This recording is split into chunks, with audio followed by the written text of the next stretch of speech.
আজকে আমি আপনাদের এমন একটি গানের টিউটোরিয়াল দিব যেটি শিখলে আপনি সাথে আরো দুটি গানের কভার করতে পারবেন, কারণ গান তিনটির সুর ও তাল একই।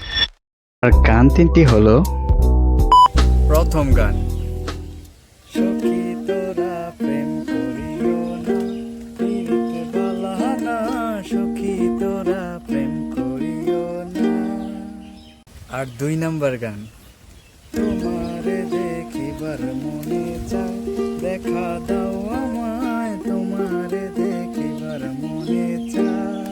3 নাম্বার গান, কেমনে চিনিব তোমারে, মুর্শিদ ধন হে, কেমনে চিনিব তোমারে। তো এই তিনটি গানের পুরো টিউটোরিয়াল পাবেন কমেন্ট সেকশনের প্রথম লিংকে। চমৎকার সব গানের টিউটোরিয়াল পেতে এখনই চ্যানেলটি সাবস্ক্রাইব করে নিন।